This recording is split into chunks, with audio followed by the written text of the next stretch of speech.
ರಾಷ್ಟ್ರಧ್ವನಿ ನ್ಯೂಸ್ಗೆ ಸ್ವಾಗತ. ಹುಣಸಗಿ ಪಟ್ಟಣ ಪತ್ತಿನ ಸಹಕಾರ ಸಂಘ ಹುಣಸಗಿ ಕಾರ್ಯಾಲಯದಲ್ಲಿ 80ನೇ ಧ್ವಜಾರೋಹಣವನ್ನು ಸಂಘದ ಅಧ್ಯಕ್ಷ ಬಸವರಾಜ ಮೇಲಿನ ಮನಿ ನೆರವೇರಿಸಿದರು. ವಂದೇ ಮಾತರಂ ಗೀತೆ ಹೇಳುವ ಮೂಲಕ ಕಾರ್ಯಕ್ರಮಕ್ಕೆ ಚಾಲನೆ ನೀಡಲಾಯಿತು. ಮುಖ್ಯ ಅತಿಥಿಗಳಾಗಿ ಆಗಮಿಸಿದ ಬಾಪುಗೌಡ ವಂದಲಿ ನಿವೃತ್ತ ಶಿಕ್ಷಕರು 6 ಚರಣದ ವಂದೇ ಮಾತರಂ ಗೀತೆ ಹಾಡಿದರು. ಸಹಕಾರ ಭಾರತಿ ಜಿಲ್ಲಾ ಪ್ರಮುಖರು ತಾಲೂಕು ಅಧ್ಯಕ್ಷರಾದ ವಿಜಯಲಕ್ಷ್ಮಿ ದೇಸಾಯಿ, ಲಲಿತಾ ವೈಲಿ, ಕಮಲಾ ಗದಗಿ ವಿಶೇಷ ಆಹ್ವಾನಿತರಾಗಿ ಆಗಮಿಸಿದರು. ನಂತರ ಸಂಘದ ಅಧ್ಯಕ್ಷ ಮಾತನಾಡಿ, ಸ್ವಾತಂತ್ರ್ಯೋತ್ಸವ ಪ್ರತಿ ಭಾರತೀಯನ ಅಸ್ಮಿತೆ, ಅದೊಂದು ಭಾವನಾತ್ಮಕ ಹಬ್ಬ. ಇದರಲ್ಲಿ ಪ್ರತಿಯೊಬ್ಬರೂ ಭಾಗವಹಿಸುವುದು ಕರ್ತವ್ಯವಾಗಿದೆ ಎಂದು ಹೇಳಿ, ವಂದೇ ಮಾತರಂ ಗೀತೆಯ 150 ವರ್ಷ ತುಂಬಿದ ಕಾರಣ ಎಲ್ಲ ಸರ್ಕಾರಿ, ಅರೆ ಸರ್ಕಾರಿ ಕಾರ್ಯಕ್ರಮಗಳಲ್ಲಿ ಹೇಳುವುದು ಕಡ್ಡಾಯಗೊಳಿಸಿ ಆದೇಶ ಹೊರಡಿಸಿದ್ದು ಐತಿಹಾಸಿಕವಾಗಿದೆ ಎಂದು, ಸ್ವತಂತ್ರಕ್ಕಾಗಿ ಹೋರಾಡಿ ತ್ಯಾಗ ಬಲಿದಾನಗೈದ ಮಹಾನ್ರನ್ನ ಇಂದು ನೆನಪಿಸಬೇಕಾಗಿದೆ. ಜೊತೆಗೆ ದೇಶಭಕ್ತಿ ಮೈಗೂಡಿಸಿಕೊಳ್ಳಬೇಕು.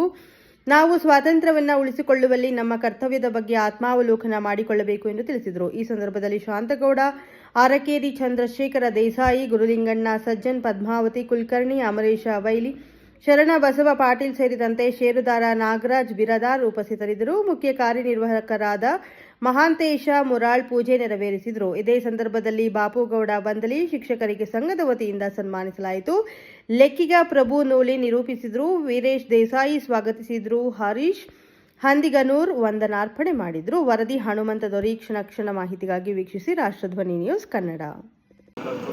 ಅದಕ್ಕೋಸ್ಕರ ನಮ್ಮ ಕ್ಷೇತ್ರದಲ್ಲಿ ನಮ್ಮ ಜೊತೆಯಲ್ಲಿದ್ದುಕೊಂಡು ಸಣ್ಣ ಸಣ್ಣ ಕೆಲಸಗಳನ್ನು ಮಾಡುವುದರ ಮೂಲಕ ಕೂಡ ನಾವು ದೇಶಭಕ್ತಿಯನ್ನು ಮೆರೆಯುವುದು ಅಂತ ಹೇಳುತ್ತಾ, ಈಗ ಆಗಮಿಸಿದಂಥ ಎಲ್ಲ ಹಿರಿಯರಿಗೂ, ತಾಯಂದಿರಿಗೂ, ಕಾರ್ಯಕ್ರಮದಲ್ಲಿ ಭಾಗವಹಿಸಿದಂಥ ಎಲ್ಲ ಮಾಧ್ಯಮ ಮಿತ್ರರಿಗೂ ಕೂಡ ವಂದನೆಗಳನ್ನು ಸಲ್ಲಿಸುತ್ತಾ ನನ್ನ ಮಾತು ವಿರಾಮ ಹೇಳ್ತೇನೆ. ಭಾರತ್ ಮಾತೆಗೆ ಜೈ.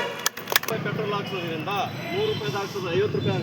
ದೇಶಕ್ಕೆ ಏನು ಲಾಭ ಅದ, ದೇಶಕ್ಕೆ ಎಷ್ಟು ಲಾಭ ಅದ ಅನ್ನುವ ಕೊಡುಗೆಯನ್ನು ಕೂಡ ನಾವು ಕೊಡಬೇಕಾಗ್ತದೆ.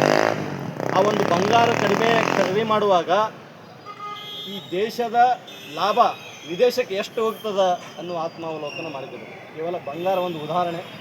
ನಾವು ಈ ದೇಶದ ಸ್ವದೇಶಿ ವಸ್ತುಗಳನ್ನು ಬಳಸಿದಾಗ ನಮ್ಮ ದೇಶದ ಸಂಪತ್ತು ನಾವು ಎಷ್ಟು ಉಳಿಸಬಹುದು. ಸಾಕಷ್ಟು ಅವಕಾಶಗಳದಾವ, ಅವಕಾಶ ಇರಲಾರ್ದಾಗ ಬಳಸ್ಕೊಳ್ಳೋಣ. ಆದ್ರೆ ಅವಕಾಶ ಇದ್ದಾಗ ನಮ್ಮ ದೇಶದ ವಸ್ತುಗಳನ್ನು ಮಾತ್ರ ನಾವು ಸ್ವದೇಶಿ ವಸ್ತುಗಳನ್ನು ಉಪಯೋಗ ಮಾಡ್ಬೋದಾ ಅನ್ನೋ ಆತ್ಮಾವಲೋಕನ ಕೂಡ ಮಾಡಿಕೊಳ್ಬೇಕು.